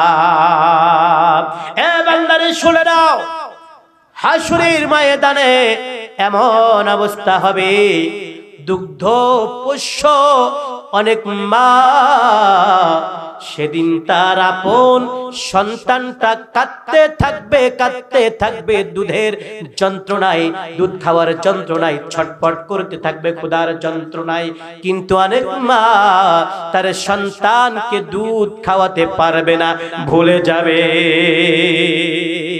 এটা বলেছেন কে? বলেছেন কে?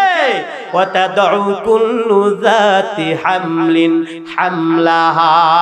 এ দুনিয়ার মানুষেরা, অবস্থা এমন বেগতিক হয়ে যাবে, অনেক মা সেদিন থাকবে গর্ভবতী, সন্তান হওয়ার সময় দিন বা মাস ক্ষণ এখনো পর্যন্ত আসে নাই, কিন্তু মা হাসরের ময়দানের সেই কঠিন অবস্থা দেখে সন্তান প্রসব করে ফেলবে, নিজে বুঝতে পারবে না। وترى الناس سكارى وما هم بسكارى, মানুষগুলো মাতাল অবস্থায় দৌড়াদৌড়ি করতে থাকবে। ওমা হুম বিসুকারা, আসলে দুনিয়ায় থাকা অবস্থায় ওরা মাতাল ছিল না, পাগলও ছিল না। কেন তারা আজ মাতাল হয়ে গেল? দৌড়াদৌড়ি করে, কারণ হলো ওয়ালাকিন্না আযাবাল্লাহি শাদীদ।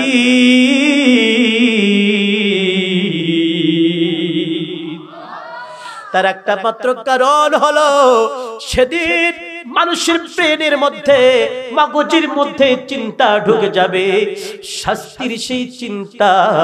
হায়রে আজকে বড় বিপদগ্রস্ত হয়ে গেছি, আজকে তো আর আমল করার কোনো সুযোগ নাই।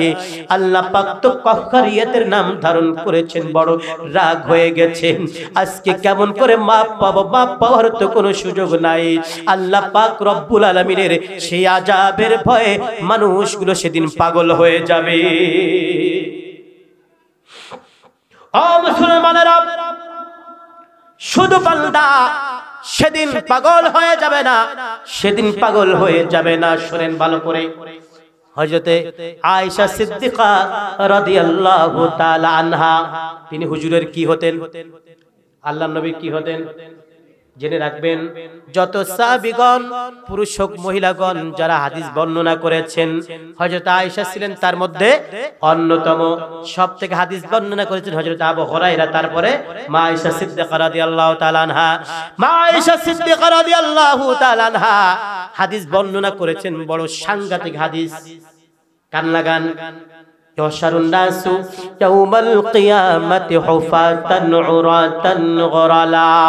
হযরত আয়েশা বলতেছেন, ওই দুনিয়ার মানুষ, নবীজি আমার বলেছেন, হাসরের ময়দানের অবস্থা যখন এমন করুণ হয়ে যাবে, কঠিন হয়ে যাবে, মুজরিমিন যারা হবে, অপকর্মকারী যারা হবে, গুনাহগার যারা হাসরের ময়দানে উঠবে, তাদের শরীরে কিন্তু ওই হাসরের ময়দানে কোনো বস্ত্র থাকবে না, পোশাক থাকবে না। এই মানুষগুলো কিন্তু সেদিন উলঙ্গ অবস্থায় হাসর করবে, গায়ে কোনো পোশাক আদি থাকবে না। মুসলমানেরা, এমন কথা যখন বিশ্ব নবী সাল্লাল্লাহু আলাইহি ওয়াসাল্লাম আয়েশার কাছে বলতেছেন, আমরা অনেক সময় বেঈমান প্রকৃতির মানুষ যারা আছে, হাদিসের অনেক বর্ণনা শুনে বলে, দোষ ওটা কি সত্য হয় না? কে এত বড় একটা ব্যাপার, কত কোটি কোটি লক্ষ লক্ষ মানুষ থাকবে, আর মানুষ সেদিন একবার বস্ত্রহীন হয়ে যাবে, উলঙ্গ হয়ে যাবে, এটা হয় নাকি? অনেক বেঈমান আছে না, এটা ভাবে অনেক সময় যে নবীজি বলেছেন, ও সত্যি কথা না। কিন্তু আয়েশা সিদ্দিকা রাদিয়াল্লাহু তাআলা আনহা এই কথা বিশ্বাস করেছেন কি করেন নাই বলুন তো? সাথে সাথে বিশ্বাস করে নিয়েছেন, সাথে সাথে বিশ্বাস করেছেন তো করেছেন। কিন্তু নবীজিকে বলছেন, ইয়া রাসূলুল্লাহ, ইয়া হাবিবাল্লাহ, নবীজি আপনি যে কথাটা বলেছেন, আমি আপনার কথার বিন্দুমাত্র অপছন্দ করি না, অবিশ্বাস করি না গো নবীজি। কিন্তু ইয়া রাসূলুল্লাহ, ইয়া হাবিবাল্লাহ, নবীজি আপনি বলেছেন যে হাসরের ময়দানে মানুষগুলো তো পঙ্গপালের মতো উঠবে, মানুষগুলো তো উলঙ্গ হয়ে উঠবে, এটা বিশ্বাস করি, স্বীকার করি। কিন্তু নবীজি এমন অবস্থা যদি হয়, আমি তো আশঙ্কা করি, আর রিজালু ওয়ান নিসাউ জামিআ ইয়ানজুরু বা'দুহুম ইলা বা'দ। ইয়া রাসূলুল্লাহ, ইয়া হাবিবাল্লাহ, নবীজি তাই যদি হয় অবস্থা, মানুষগুলো পঙ্গপালের মতো ছুটবে, মানুষগুলো উলঙ্গ হয়ে উঠবে, হে নবী তখন তো পুরুষ নারীর দিকে, নারী পুরুষের দিকে তাকাবে। এমন অবস্থায় যদি তারা মানুষগুলো তাকাতাকি করে, মানুষগুলো যদি তাকাতাকি করে হুজুর, তাহলে মানুষ তো লজ্জা বোধ করবে, লজ্জা পেয়ে যাবে। আল্লাহর নবী এই কথাটা শুনে আয়েশাকে কোনো ধমক দেন নাই, কোনো রাগ করেন নাই, বরং বলছেন, আয়েশা তুমি যেটা ধারণা করেছো আয়েশা, স্বাভাবিক দৃষ্টিতে এটা বাস্তবে তোমার কথা ঠিক আছে, কিন্তু আয়েশা আল আমরু আশাদ্দু মিন আইয়ানজুরা বা'দুহুম ইলা বা'দ, মুত্তাফাকুন আলাইহি। ও আয়েশা বিশ্বাস করো, জেনে নাও, হাসরের ময়দানের অবস্থা এমন কঠিন হয়ে যাবে, মানুষগুলো এত বেশি ভীত সন্ত্রস্ত হয়ে পড়বে, বিচার বিচার বলে এত বেশি চিৎকার করবে, জাহান্নামের দাও দাও করা আগুনের ভয়ে মানুষ এতটা চিৎকার করতে থাকবে। আয়েশা মানুষগুলো যা শরীর ময়দানে থাকবে, বিশ্বাস করো একটা মানুষ তখন নিচের দিকে তাকানোর সুযোগ পাবে না রে আয়েশা। মুহতিঈনা মুকনিঈ রুউসিহিম লা ইয়ারতাদ্দু ইলাইহিম তারফুহুম ওয়া আফিদাতুহুম হাওয়া। আয়েশা মানুষগুলো নিচের দিকে তাকাবে না, শুধু উপরের দিকে তাকাবে, তাকাবে, তাকাবে, আকাশের দিকে তাকাবে, আর দৌড়াতে থাকবে, নিজের শরীরের দিকে তাকানোর কোনো সুযোগ সেদিন পাবে না।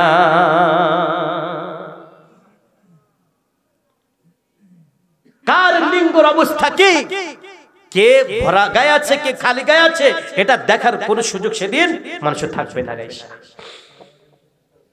প্রিয় ভাই সব, এইভাবে যখন চলতে থাকবে, চলতে চলতে এক পর্যায়ে মানুষগুলোর আমলনামা যখন গ্রহণ শুরু হয়ে যাবে, আল্লাহ পাক রব্বুল আলামিন বলেন, বান্দা জেনে নাও সেদিন আমি আল্লাহ পাক রব্বুল আলামিন একটা পরিমাপক যন্ত্র এমন ভাবে স্থাপন করব, ওয়া নাদাউল মাওয়াজিনাল কিসতা লিয়াউমিল কিয়ামাতি ফালা তুযলামু নাফসুন শাইআ। বান্দারে আমি আল্লাহ পাক রব্বুল আলামিন সেদিন পরিমাপক যন্ত্র দাঁড়িপাল্লা স্থাপন করব, আর প্রত্যেকটা বান্দা কে কতটুকু নেক আমল করেছো, বদ আমল করেছো বান্দা, প্রত্যেকটা আমলের পুঙ্খানুপুঙ্খ রূপে হিসাব হবে। ফালা তুজলামু নাফসুন শাইআ, আমি আল্লাহ পাক রব্বুল আলামিন বিন্দু মাত্র কোন বান্দার উপর কোনো অবিচার করব না। আল্লাহ পাক কি কোনো অবিচার করবেন ভাই? কোনো অবিচার করবেন না। যেহেতু আল্লাহ পাক বলছেন যে তোমাদের টোটাল আমলনামা যা হবে, প্রত্যেকটা আমলনামার হিসাব কিন্তু সেদিন আমি রবের কাছে দিতেই হবে। আপনাদের কি মনে হয় কোনো ভালো বা খারাপ আমল সেদিন কি বাদ পড়বে? বাদ পড়বে ভাই? না, কোনো আমলনামা সেদিন বাদ পড়বে না, কিন্তু বিশ্বাস করেন বাদ পড়বে না। সুতরাং আপনি আমি আমরা যদি বিন্দু মাত্র কোনো ভালো কাজ করি, সেটা যেমনি করে সেদিন দেখতে পাবো, তেমনি করে খারাপ আমল যতটুকু করব, বিশ্বাস করেন সেদিন কিন্তু তার জন্য জবাবদিহিতা রবের কাছে করতে হবে।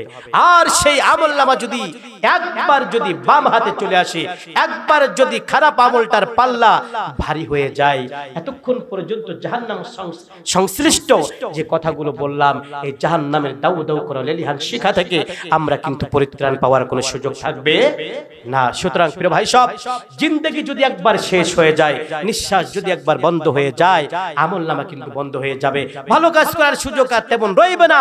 সুতরাং যা আমল করব দুনিয়ায় থাকা অবস্থায়, আমার নিঃশ্বাস জারি থাকা অবস্থায় আমাদেরকে করতে হবে। আল্লাহ রাব্বুল আলামিনের কাছে আমরা গভীর রাতে প্রার্থনা করছি, তিনি যেন আমাদেরকে দুনিয়ায় থাকা অবস্থায় সঠিক বুঝের মাধ্যমে নেক আমল করার মাধ্যমে ইহকাল জিন্দেগিতে সুন্দরভাবে আমল করে পরকালে যাতে করে আমরা সবাই জান্নাতি বান্দা হতে পারি, সেভাবেই আল্লাহ পাক রব্বুল আলামিন আমাদেরকে তৌফিক দান করুন। আমিন।